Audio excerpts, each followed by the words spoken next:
My goal with this video today is to make you more conscious of your breath. We breathe an average of 25,000 times per day, and I want to ask you to ask yourself the question, how many of those breaths are you conscious of? If you're somebody like me that practices yoga and meditation, chances are you're more conscious and more aware of them than the average person who, say, doesn't practice these things. But I want to encourage you rather than discourage you that this is something like everything else I share on this channel. This is something that we can practice.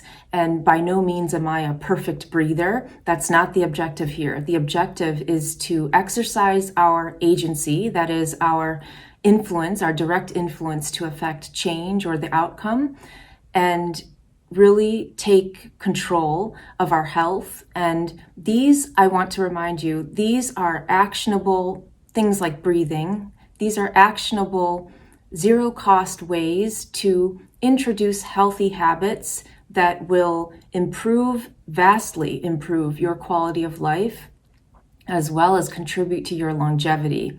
So when we use our nose to breathe, it acts as a natural filtration. It pressurizes the air, it humidifies and conditions the oxygen so that when the air reaches our lungs, we're able to extract more oxygen from the air that we consume. This is key. Why nasal breathing is superior to mouth breathing. 25% to half of people, that is 50% of people, breathe incorrectly, which is to say they are mouth breathers. So that's very interesting. You watching this may be among those 25 to 50%. So let's see what we can do about switching the mechanism and switching over to nose breathing. Another reason that mouth breathing is not healthy is because it exposes you to pollutants and allergens that you wouldn't otherwise be exposed to. If you breathe through your nose, like I said, it acts as a natural filtration. This isn't just a speculation. I want to say all of this is evidence-based. It's science-backed fact.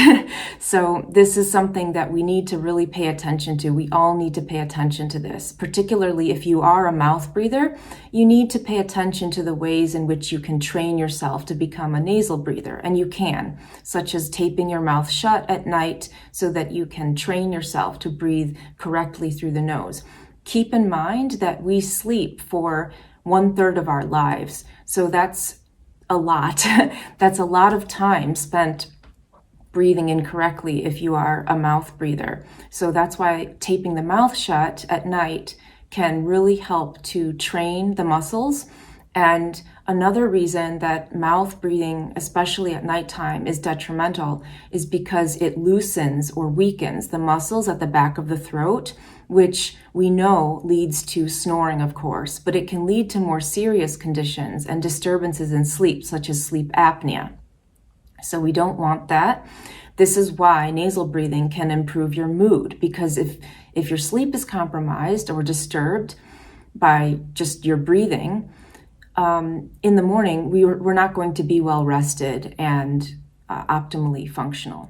Nose breathing over time, once you condition yourself to this practice, if you're not used to it, it might feel unusual at first, but over time, I promise, having been practicing this for decades, it will become like second nature to you, and you won't have to consciously make that switch. Your body will be trained and conditioned that way to breathe correctly. And you receive 20% more oxygen when you are nasal breathing compared to mouth breathing. So there's all these benefits. In fact, it even affects the bone density. So I could go on and on and on. So I'm going to teach you how to position your mouth and your tongue so that you can breathe through your nose properly. And it's a very simple technique. And like I said, once you practice this over time, if you're not used to it, you will become acclimated to it and you won't have to consciously practice it. It will just become like second nature. So the first thing you want to do is we want to first relax the facial muscles and relax the muscles of the jaw. So if you are prone to clenching, this is helpful anyway. slightly part the teeth ever so slightly so that you're not clenching or biting down. So that's step number one. Just leave a tiny little space, or you can gently close the teeth together, but some people find it more comfortable to leave a tiny space, a little gap. So you want to do that, and then the next step is to rest the tip of your tongue along the back of the front two teeth. So the tip of your tongue is going to be resting, not necessarily pressing, but resting there. And then the entire top surface of your tongue is going to rest on your upper palate. So this is much easier to do as opposed to describe doing. So I hope you are doing this now with me. I mean, it's hard for me to do that. I can't do it while I'm speaking, and then you proceed to breathe through the nose. Inhale.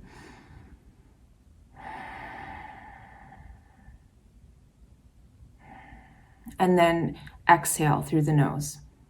So none of this should feel forced, and if it feels uncomfortable, just keep practicing. And like I said, you will find the way it's more comfortable and natural for you. And everyone's mouth is a little bit slightly different, as well as the tongue. So you need to find the tongue position that will facilitate the most comfortable natural breath while still maintaining that pure nasal breathing. Don't be discouraged if you are, in your mind, not a perfect breather. There's no such thing as a perfect anything. So I practice this to this day. I always practice this nasal breathing.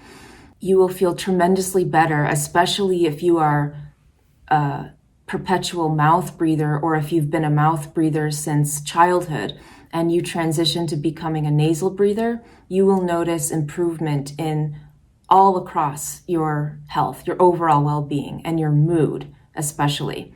So I talk to many people who I've coached to do this, and the number one thing they say is that it does improve sleep, allergies, all of those things, but the number one thing people say is that they feel so much better. Their mood is so much better because they're sleeping better and just being more conscious and aware of the breath in general. And the last thing I will say is that this practice is tied to a gratitude practice. And that is because if we simply, in the morning, each morning, if we simply give gratitude and thanks for the breath, the purest breath, and one more day given, this day is a gift. It's another gift. And so conscious awareness of the breath is really good for the mind too, and for acknowledging gratitude. So you can start there. That's where the yogis start. We always come back to our breath. So I hope this was helpful, and happy breathing, good health, which is wealth. And I want to thank you for watching. Good luck.